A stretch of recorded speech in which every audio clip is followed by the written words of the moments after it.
को जो कहबी क्वेश्चन थिला अच्छा सा कोन करला बोला गोटे भूतर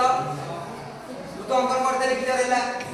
कोइ गोटे जिया अछि जिया को अंकन करते भूतर जिया क्लियर हैला कि नै भूतर केंद्र दिबो कि नै बोला भूतर जियाटा भूतर व्यासार्ध सहित समान तर एटा व्यासार्ध कि नै से एटा भी भूतर व्यासार्ध कि नै से क्लियर हैला बोला भूतर जिया व्यासार्ध सहित समान तापर तीनटा को बाहु समान हेले कि नै समान हेले तो यदि तीनटा को बाहु समान हेले तब एटा समबाहु त्रिभुज हो गेला कि हां कि नै त्रिभुजर सेटा समबाहु त्रिभुज हैला त समबाहु त्रिभुजर प्रति कोणर परिमाण केते कहलु ओइ देबा कहलु केते हो समबाहु त्रिभुजर प्रति कोणर परिमाण केते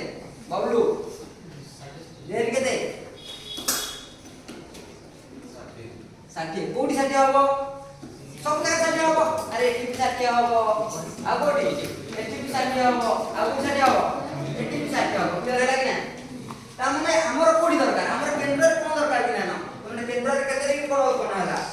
60 डिग्री क्लियर हैला बे केंद्र 60 डिग्री हैला कि नै क्वेश्चन एया पचारतिला कि क्षुद्र चाप कोडा फाइंड आउट करो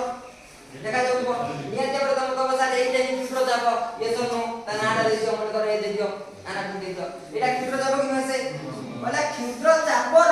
अंतर्निहित कोण माने कोउटा की एटा तो कि नै क्षुद्र चापर